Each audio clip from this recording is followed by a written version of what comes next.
Pemirsa, belum lama ini publik dikejutkan dengan kabar dari Baim Wong yang gagal berangkat naik haji tahun ini. Padahal saat itu, suami Paula Verhoeven itu sudah berada di dalam pesawat yang siap menerbangkan dirinya ke Tanah Suci. Sejurus dengan Baim, sahabatnya Raffi Ahmad juga dikabarkan gagal berangkat haji tahun ini. Kabar tersebut diungkap Raffi Ahmad usai mengisi sebuah acara. Ya, suami Nagita Slavina itu akhirnya benar-benar memberitahu soal batal dirinya berangkat haji tahun ini. Raffi mengatakan tak masalah tidak jadi pergi menunaikan rukun Islam kelima tahun ini karena memang belum waktunya untuk berangkat di tahun ini.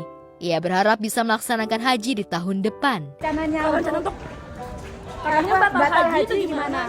Ya namanya juga belum waktunya, apa-apa. Udah sering gua berapa kali. Ya memang belum waktunya. Emang dari pihak sananya apa sih penyebabnya apa sih? Ya jadi intinya belum waktunya aja. Kalau kita umroh juga berapa kali, kalau memang ini ya belum, ya anggap aja memang belum waktunya, kan kita itu kan diundang ke rumah Allah, ya belum waktunya. Cuman ya mungkin kalau berangkat haji, berangkat umroh tuh begitu, kalau memang belum waktunya ataupun emang belum diizinkan. ya belum, bisa dari awal ada aja. Pada persiapan udah banyak banget. Persiapan udah semua. Mama Ami, Mama Rita, Gigi, Rani, gak jadi. Nggak jadi. Jadinya Kemungkinan berapa persen? udah 99%.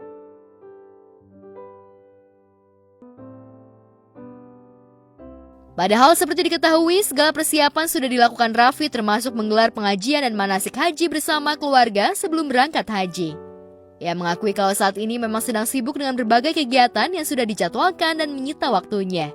Belum diketahui apakah hanya dirinya atau juga keluarga dan karyawannya yang gagal berangkat haji tahun ini. Udah kebaca tuh kan. Enggak, sampai baca gitu. Bener apa enggak? Ternyata bener, alhamdulillah. Tadinya lu cuma suruh bikin konten doang sampai bandara sebenarnya. Terus Cuman kayaknya ada kuota lebih, jadi lu ikut aja.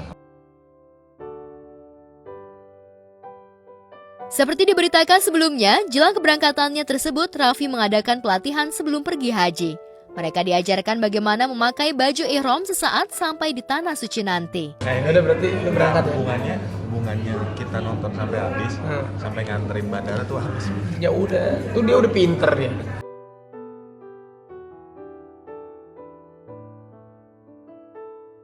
Pergi haji selain wajib bagi yang mampu juga sebuah panggilan dari Sang Ilahi. Hanya orang-orang yang terpilihlah bisa memenuhi panggilan Allah Subhanahu wa Ta'ala itu. Seperti yang dialami salah satu karyawan Raffi Ahmad ini. Sementara itu bagi Raffi Ahmad sendiri, sudah sejak 4 tahun lalu ia ingin menunaikan ibadah haji bersama keluarga besarnya. Di tahun lalu setiap kali haji gak pernah jadi-jadi gue.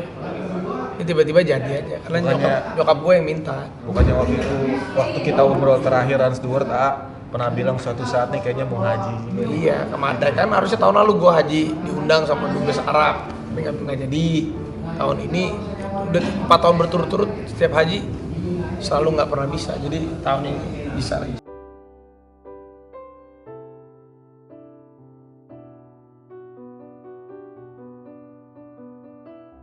Sementara itu, berita duka datang dari Salman Al Farisi yang akrab dikenal dengan tokoh Ko Ahong di serial sinetron Sidul Anak Sekolahan yang meninggal dunia akibat sakit stroke Selasa pagi kemarin di sebuah rumah sakit di kawasan Jakarta Selatan.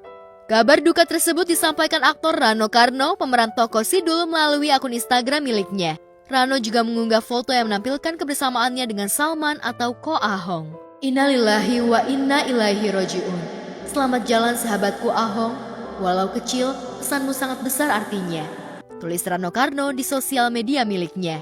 Udah sempet pulang kok, udah sempet Balik udah sempet sadar, udah sempet ngobrol-ngobrol sama cucu, main apa, udah sempet tiba-tiba muntah-muntah, balik lagi ke rumah sakit udah 2 minggu. Ya selalu bersabar aja. Tegar, mesti sabar. Berapa anak? 3, Cucu berapa? 5. 2 minggu yang lalu gitu masih sempat ketawa-ketawa sama cucu-cucunya dia gitu, jadi masih happy banget, masih bisa komunikasi, masih sayang-sayangan lah sama papa. Masih rebutan kerupuk. Obrolan terakhir sama papa, apa ya, ngeliatin anakku rebutan kerupuk sama papa. Terus ya sebenarnya lebih kejagain papa aja untuk kayak Pah mulai dijaga kali makannya ya gitu. Terus Jadi beliau banyak yang nanya kenapa dimakamin di Meruyung, apa wasiat beliau atau gimana? Iya betul. Oh. Wasiat bapak sebelum sakit. Mungkin karena di depan makam itu kan perumahannya kita dulu. Jadi mungkin ya bapak kepengennya begitu karena kita punya makam keluarga di Parung, dia nggak mau dan mintanya sampai ngotot maksa.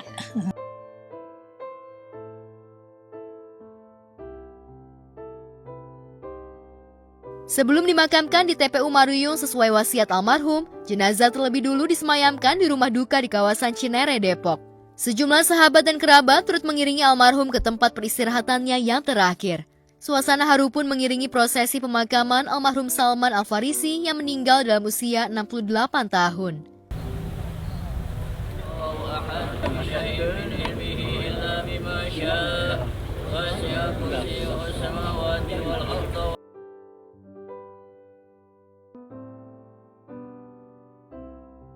Diungkapkan pihak keluarga sebelum meninggal dunia, Salman sempat tak sadarkan diri dan telah bolak-balik menjalani perawatan sejak 4 bulan terakhir. Selain sakit stroke, almarhum juga menderita sakit jantung dan paru-paru. Lantas adakah firasat yang dirasakan keluarga sebelum almarhum pergi untuk selama-lamanya? Teman-teman sekalian, para peziarah, izinkan saya, Haji Rano Karno, mewakili keluarga dari almarhum Kasiman, ucapkan terima kasih atas semua bantuan yang diberikan kepada kami. Dari mulai ayah kami masuk rumah sakit dan hari ini dimakamkan. Haji Kasiman ini lahir di Takengon di Aceh.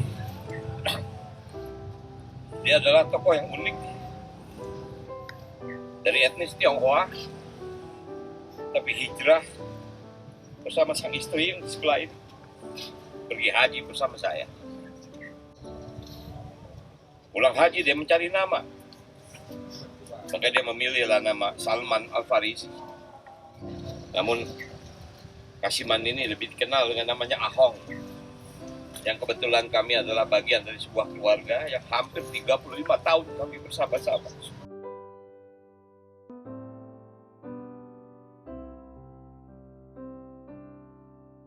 Kepergian pemain yang dikenal sebagai Ko Ahong di sinetron Sidul Anak Sekolahan itu meninggalkan duka mendalam bukan hanya untuk keluarga, tapi juga menyisakan duka bagi sahabat terdekat, terutama yang pernah bermain dalam satu produksi dengan almarhum. Tetapi tadi saya mengucapkan Alhamdulillah, karena beliau ini ada hampir 3 bulan masuk keluar rumah sakit dalam keadaan koma dan tidak sadarkan diri. 2 hari yang lalu saya masih bisa bertemu dengan beliau, dan memang saya minta izin kepada adik saya Santi, ikhlaskan kepergian dia. Ini yang terbaik. Kullu nafsin dha'iqatul maut, kita semua pun pasti akan menghadapi ini menjadi saksi satu saat pun saya akan ada di dalam liang ini. Ini hanyalah waktu. Kamu waktu syuting Wali dia sempat ngasih kita kayak gini, hati-hati ya lah, COVID lagi rame gitu. Sempat ngasihatin dia. Apa yang dia ituin saya lakuin. Resep dari dia ya. Resepnya banyak ngasih support ke kita, hati-hati jaga kesehatan gini-gini gitu. Makanya kaget juga. Dia dokter kita, dianya ngedrop gitu. Soalnya nggak pernah dengar Ahong sakit. Kita selama bergaul di syuting dulu nggak pernah dengar dia sakit. kerja keras sih yang jelas, dari kecil tuh bapak selalu kerja keras. Yang satu hal yang aku pelajari banget ya, mereka adalah pekerja keras yang gigih.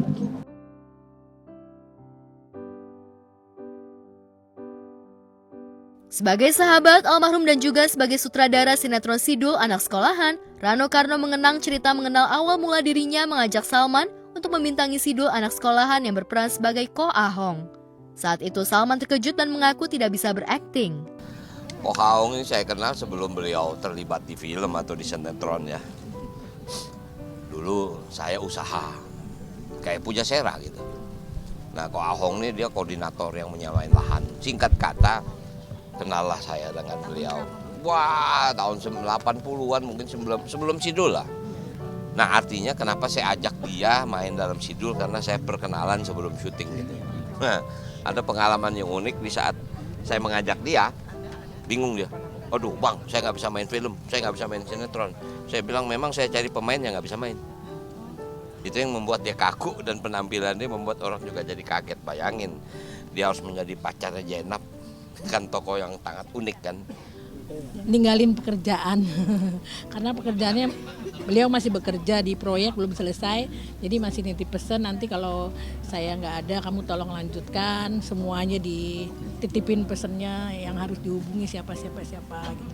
Ada satu pesan papa sih yang sebenarnya aku pegang sampai sekarang, kayak kalau kita mau ngapa-ngapain dia selalu bilang kalau yang lain bisa, kenapa kamu nggak bisa, kan yang lain sama-sama makan nasi.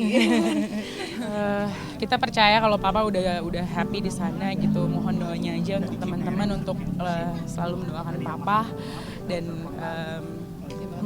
dimaafkan kalau ada kesalahan-kesalahan dari papa, baik sengaja ataupun tidak disengaja.